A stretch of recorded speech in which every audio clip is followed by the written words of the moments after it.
បាទបងប្អូនព័ត៌មានដំបូងទៅមុនគឺតកតងនឹងរឿងសង្គមកម្ពុជានៅតែមិនមូលមាត់គ្នានៅតែមិនត្រូវរើគ្នាពីរឿងដាក់ពាក្យប្តឹងទៅតុលាការយុត្តិធម៌អន្តរជាតិការដែលខ្ញុំលើករឿងនេះយកមកផ្សាយដោយសារតែយើងដឹងហើយថាថ្ងៃនេះថ្ងៃ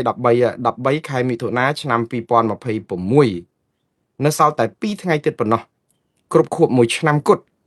នៃការដែលរដ្ឋាភិបាលកម្ពុជាអះអាងថាបានដាក់ពាក្យប្តឹងទៅតុលាការយុត្តិធម៌អន្តរជាតិ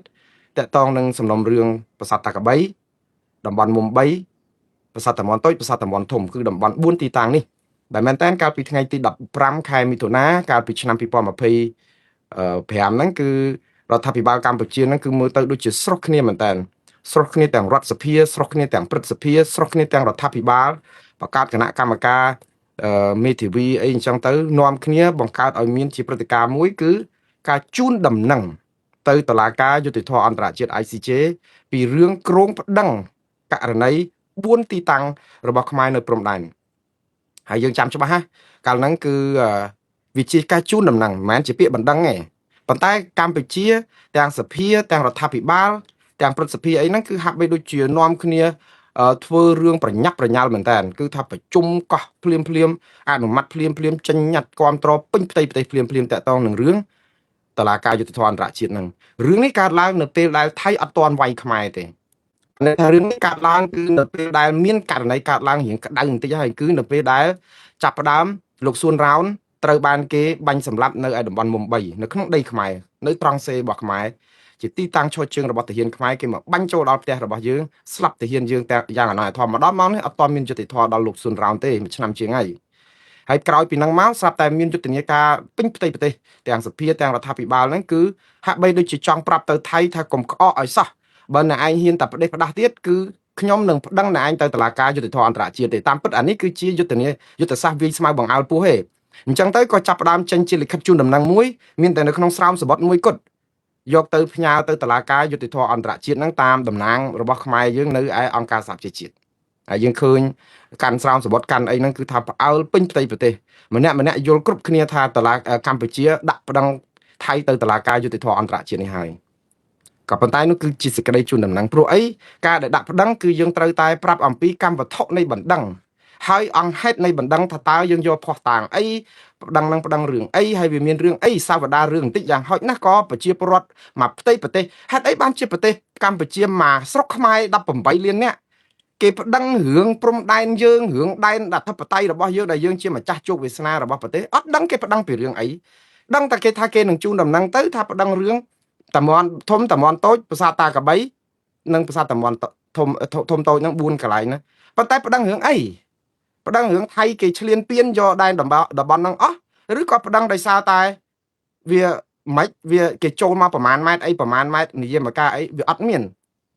ហើយយើងដឹងថានៅពេលដែលកម្ពុជាថាជូនដំណឹងទៅតុលាការយុត្តិធម៌អន្តរជាតិកាលពីថ្ងៃទី15ហ្នឹងគេគឺធ្វើឲ្យគប់ជួនទៀតមិនមែនព្រឹត្តិការណ៍ហ្នឹងចេះដាក់ពាក្យចេះអីជូនដំណឹងចឹងទេគឺគប់ជួននឹងខួបនៃការដែលថៃចាញ់ក្តីខ្មែររឿងប្រាសាទព្រះវិហារ2លើក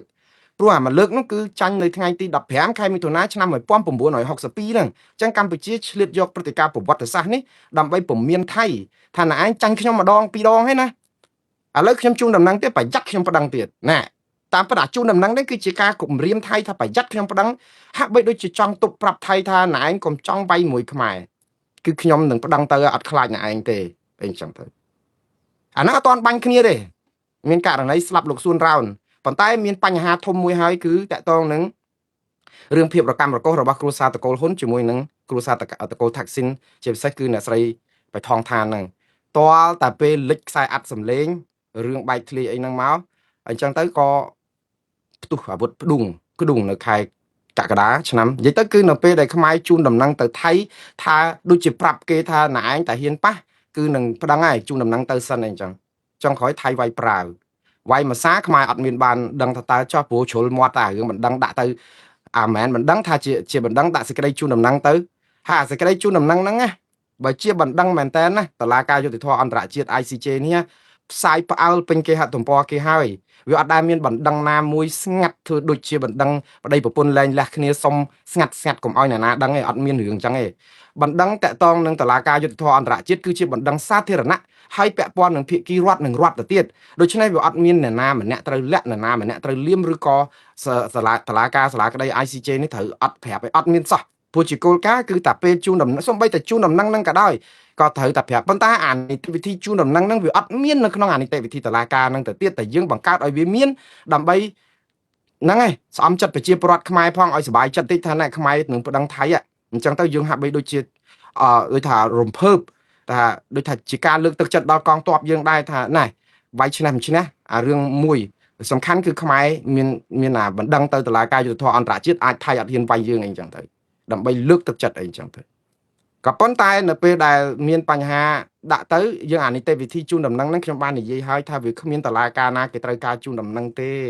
ព្រោះពេលដែលមានបណ្ដឹងព្រមត្តនយើងអត់ចាំបាច់បុកគ្នាបែកក្បាលបែកក្បូងអស់ដេកដួលនៅតាមផ្លូវមនុស្សដេកអាដកអាណែលហើយអ្នកបើកបរស្រវឹងឧទាហរណ៍មកបុករះអីអញ្ចឹងអូយើងត្រូវចាំទៅជូនដំណឹងតឡាការសិនហីឬក៏ជូនដំណឹងទៅប៉ូលីសសិនហីថាខ្ញុំនឹងជូនដំណឹងលោកថាខ្ញុំនឹងប្តឹងពីរឿងគ្រោះថ្នាក់ចរាចរណ៍ស្លាប់មនុស្សស្លាប់អីដោយសារការបើកបរស្រវឹងចឹងនីតិវិធីតុលាការសំបីតែសាមញ្ញចឹងគេត្រូវការជូនដំណឹងចឹងដែរព្រោះបើសិនជាអញ្ចឹងមែនមានបាត់ល្មើសយើងដូចជាថាចិត្តល្អពេកយើងទៅជូនដំណឹងជនជាប់ចោតឬក៏ជនសង្ស័យឲ្យដឹងមុនថាខ្ញុំនឹងប្តឹងអ្នកឯងវាក្នុងន័យហ្នឹងគឺបានន័យថាយើងវាហាក់បីដូចជាអត់ហ៊ានប្តឹងទៅវិញព្រោះអីបណ្ដឹងអត់ត្រូវការជូនដំណឹងសោះយើងទៅជូនដំណឹងគេដូចខ្ញុំធ្លាប់និយាយរបៀបកំ pl ដែរថាអញ្ចឹងមុននឹងទៅទិញអីវ៉ាន់អីនៅផ្សារឧទាហរណ៍ទៅបឹងកេងកងផ្សារអូស័យផ្សារថ្មីផ្សារអូឡ িম্প ិកអីថាស្អែកហ្នឹងយើងនាំគ្នាទៅដើរទិញអីវ៉ាន់នៅក្នុងផ្សារដើម្បីស្លការីឬក៏ការីសារ៉ាម៉ាន់ឬក៏គោអីចឹងយើងត្រូវជូនដំណឹងម្ចាស់តូបនៅក្នុងផ្សារហ្នឹងទាំងអស់ថាស្អែកហ្នឹងខ្ញុំដើរទៅទិញបន្លែផ្លែឈើអីចឹងទៅចាំបាច់ជូនដំណឹងគេចឹងដែរផ្សារគេបើកទៅម៉ោងណាក៏បានដែរគេបិទតែម៉ោងចប់ម៉ោងគេហ្នឹងហើយយើងត្រូវជូនដំណឹងគេមុនបើថាយើងជូនដំណឹងអញ្ចេះយើងត្រូវការទិញម្ដេងហើយម្ដេងហ្នឹងគឺថាវាល្អណាស់នៅតូបលេខ256នៅផ្សារអូស័យចោះឧទាហរណ៍ហើយទៅយើងប្រាប់ថាដឹងថាផ្សារហ្នឹងម៉ោង5បិទហើយប៉ុន្តែយើងវារវល់ខ្លាំងហើយត្រូវការអាម្ដេងហ្នឹងឲ្យខាងតែបានសម្រាប់យកមកស្លល្ងាចហ្នឹងឲ្យទាន់ភ្ញៀវមកច្រើនណាអញ្ចឹងបើណែឯងបិទម៉ោង5ខ្ញុំនឹងទៅផ្សារហ្នឹងទៅក្រោយណែឯងបិទហើយអញ្ចឹងសុំឲ្យណែឯងបើកហាងឲ្យបាន1ម៉ោងឬក៏កន្លះម៉ោងទៀតទៅដើម្បីខ្ញុំទៅទិញម្ដេងអាហ្នឹងយើងគួរតែខលទៅម្ចាស់តូបកុំអាចបិទអីចឹងទៅជូនដំណឹងគេមុនប៉ុន្តែផ្សារគឺតែដល់ម៉ោងបិទគឺគេបិទហើយយើងទៅជូនដំណឹងដើម្បីទៅទិញអីវ៉ាន់នៅផ្សារហ្នឹងគឺថាវាឆ្កងមែនតើយើងដូចថាវាស្ដាប់មកហ្នឹងគឺព្រោះប៉ុន្តែវាអត់ត្រូវនីតិវិធីហើយនីតិវិធីជូនបណ្ដឹងអស់ហ្នឹងបើនៅតុលាការខ្មែរអត់សោះហ្មង24ម៉ោងទៅចាប់ក៏បួចគ្នាយកមកដាក់គុកងើបមួយវាយមួយអត់ដែរប្រាប់ទេគឺណែទៅរុនកាហែងថ្មណាក៏ចាប់មកបានដែរឲ្យតែរាជគុណរដ្ឋាភិបាលនិងគណៈបកប្រជាជនកម្ពុជាអីចឹងដូចថ្ងៃមុនអីហ្នឹងសិតតែឲ្យលឹងឲ្យអីលោកហ៊ុនសែនអីហ្នឹងគឺទៅចាប់ប្រផាត់ប្រភិញមក24ម៉ោងហើយបើអញ្ចឹងគឺយើងធ្វើអត់បាច់ជូនដំណឹងគេជូនអីទេប៉ុន្តែបើតទៅពេលជូនដំណឹងគឺជូនដំណឹងចេះវិញណាអារឿងអត់ត្រូវជូនដំណឹងយើងទៅជូនទៀតដូចឧទាហរណ៍ណែមន្ត្រីរាជការទាំងអស់នៅគ្រប់ក្រសួងដកខ្លួនចេញពីការនៅជាខ្នងបង្អែកក្រុមឆបោកអនឡាញអីចឹងទៅអូនឹងជូនដំណឹងហើយរឿងអញ្ចឹងជូនដំណឹងយើងជូនដំណឹងមុនគេដឹងបាត់ហើយគេថាអូឥឡូវណែថ្នាក់លើគេប្រាប់មកគេនឹងចាត់ការយើងប្រព្រឹត្តអំពើផ្ដេសផ្ដាស់ទុច្ចរិតពីមុនមកហ្នឹងរកវិធីបិទសាប៊ូហើយតដើររចែកជើងផ្លូវគ្នាឬក៏យ៉ាងហោចណាស់ផ្អាកមករយៈទៀតសិនចាំមេឈប់ស្រែកចាំប្រព្រឹត្តអំពើទុច្ចរិតទៀតអាហ្នឹងគឺជាការបង្កើតឲ្យមានបរិយាកាសអំពើទុច្ចរិតហើយរួចខ្លួនទៀតព្រោះអីប្រាប់មុនអាហ្នឹងមួយទៅអាហ្នឹងយើងជូនដំណឹងណាជូនដំណឹងដើម្បីឲ្យរួចខ្លួនមិនមែនជូនដំណឹងឲ្យចាត់ការទេព្រោះអាចាត់ការបង្ក្រាបអីហ្នឹងអត់បាច់ជូនដំណឹងអត់បាច់គម្រាមអីទាំងអស់តែខុសច្បាប់ជាប់គុកព្រោះច្បាប់យើងអញ្ចឹងតែចុះបើគណៈបកប្រឆាំងអត់មានលើកលែងអត់មានជូនដំណឹងអីសោះហកជូនដំណឹងណាឥឡូវគេអនុវត្តអភិក្រមទី5ដើម្បីកាត់សាច់ស្អុយចោលនិយាយ10 20ឆ្នាំមករឿងកាត់សាច់ស្អុយចោលហ្នឹងគឺជូនដំណឹងទៀតហើយអាហ្នឹងចឹងយើងជូនដំណឹងឲ្យមនុស្សខូចនៅតែខូចហើយការពារមនុស្សខូចតាអាការជូនដំណឹងមុនដូចប្រាប់មកថានឹងដកតំណែងតួនាទីណែឯងបើណែឯងមិនឈប់កាងនេះខ្លាំងអាហ្នឹងគឺជាការជូនដំណឹងដើម្បីទុកតួនាទីឲ្យពួកអក្រិតជនហ្នឹងនៅកាន់ការងារបានយូរតាព្រោះយើងប្រាប់មុនឲ្យគេលោកមិនបានប្រាប់ទៅចាត់ការអក្រិតកម្មឆបបោកអនឡាញឬក៏អំពើពុករលួយឬក៏នាំចង្គង់មន់គ្រឿងកកអីពីប្រទេសថៃចូលមកស្រុកខ្មែរអីសិតតែប្រាប់មុន តើយុទ្ធនាការឯណាដែលត្រូវមាននីតិវិធីប្រាប់មុនដើម្បីកុំឲ្យមនុស្សប្រព្រឹត្តអំពើផ្ដេសផ្ដាស់នឹងតទៅទៀតព្រោះអំពើអូក្រិតតែចាប់ផ្ដើមប្រព្រឹត្តគឺអ្នកនឹងមានទោសមិនចំពោះថាថ្ងៃទី1ទី2ទី3ទី4ទី5ហើយវាអត់មានការលើកលែងទៅទៀតព្រោះច្បាប់គឺច្បាប់វាតឹងណាស់ច្បាប់ប៉ុន្តែវាជាច្បាប់ហើយការយល់ញៀតគឺវាឆ្លៀតឃ្លាតច្បាប់តែយើងធ្វើតែអញ្ចឹងយើងបង្អើលយើងប្រាប់តាមពិតអ្នកនយោបាយខ្មែរបុកប្រជាប្រដ្ឋខ្មែរនយោបាយប្រជាពិធដ្ឋតែយើងប្រាប់គេមុនអញ្ចឹងទៅដើម្បីថាណែថ្នាក់ដឹកនាំគឺឃើញគេចាត់ការណាគេប្រាប់គេអីឲ្យទូងស្គរពេញពិភពលោកអាហ្នឹងវាយស្មៅបង្អើលពោះហ្នឹងដល់ពេលទៅដល់ពោះរត់ចោលអស់បាត់ហើយនឹងទៅចាប់បានឯណាហើយទៅចាប់ផ្ដើមប្រាប់ថាគេបានប្រាប់មុនគេបានអូមេដឹកនាំយើងខ្លាំងណាស់គឺយើងអត់បានទេគំរាមសពបែបយ៉ាងនឹងចាត់ការនេះចាត់ការនោះហើយទៅភ្លើងច្បើងបាត់អក្រិតកម្មកើតឡើងពេញផ្ទៃប្រទេសព្រោះពួកដែលប្រព្រឹត្តអក្រិតកម្មនឹងខ្លាចអីគេហើយគេដឹងទៀតថាមេនឹងនិយាយស្គាល់ស្អំចិត្តប្រជាពលរដ្ឋទេមិនដែលធ្វើអីបានទេអញ្ចឹងចេះប្រព្រឹត្តទៅរហូតអញ្ចឹងទៅឥឡូវវិលមករឿងតុលាការយុតិធធអន្តរជាតិហ្នឹងជូនដំណឹងគេអត់ប្តឹងមកដល់ម៉ោងនេះអត់ទាន់មានឥឡូវបងប្អូនចាំអត់លទ្ធផលទាំងអស់គ្នាទៅណានេះនៅសល់តែ2ថ្ងៃទៀតថ្ងៃ15ខែមិថុនាឆ្នាំ2026ចូលទៅបើកមើលគេហទំព័ររបស់តុលាការយុតិធធអន្តរជាតិ ICJ នឹងមើលហើយមើលពាក្យបណ្ដឹងទាំងអស់នៅលើពិភពលោកដែលគេដាក់បណ្ដឹងហ្នឹងតើមានបណ្ដឹងខ្មែរនៅជាន់ទីប្រមាណលេខប្រមាណអីប្រមាណមួយឆ្នាំមកវាមិនដែលស្ងាត់ឈឹងទេបើវាជាបណ្ដឹងតែបើជាការជូនដំណឹងអានឹងសមហេតុផលមែនវាអត់ត្រូវនីតិវិធីអញ្ចឹងគេអត់យកមកដាក់នៅក្នុង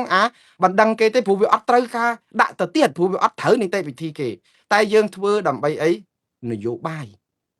ថាប្រជាប្រដ្ឋចឹងបានរដ្ឋាភិបាលដឹងខ្លួនមុនទៀតហាក់បីដូចជាដឹងថាចាញ់ថៃនឹងហើយថៃនឹងវាយខ្ទេចខ្ទីអស់ហើយរដ្ឋាភិបាលនឹងចាត់វិធានការប្តឹងទៅតុលាការយុត្តិធម៌អន្តរជាតិដូចជាត្រៀមជើងព្រួលមុលមុនទុកទប់ប្រជាប្រដ្ឋខ្មែរទាំងក្រៅទាំងក្នុងប្រទេសជាពិសេសគណៈបកប្រឆាំងច្បាស់ណាស់នឹងរករឿងរដ្ឋាភិបាលពីរឿងប្តឹងទៅតុលាការយុត្តិធម៌អន្តរជាតិហ្នឹងហើយដូច្នេះចឹងចាត់ការមុនទៅហើយទប់ឲ្យហើយព្រោះដឹងជើងព្រួលថាខ្លួនទៅថៃអត់រួចវាយជាមួយថៃអត់បានទេថៃច្បាស់ជាឈ្លានពានទន្ទ្រានយកដីខ្មែរហើយព្រោះយើងបាច់បាក់សាមគ្គីជាតិអត់មានសហគមន៍អន្តរជាតិណាជួយគ្រប់គ្រងយើងអត់មានកម្លាំងអីសោះអញ្ចឹងយើងគ្រាន់តែជាកម្លាំងទប់យើងអត់មានកម្លាំងវាយបកទេអាកម្លាំងទប់ហ្នឹងចង់គឺយើងទប់បានយូរប៉ុណ្ណាវាអាស្រ័យទៅលើកម្លាំងហ៊ានរបស់ថៃក្នុងការបំពេញច្បាប់អន្តរជាតិប៉ុណ្ណាដល់ជាទីបំផុតថៃអត់ខ្លាចបំពេញច្បាប់អន្តរជាតិ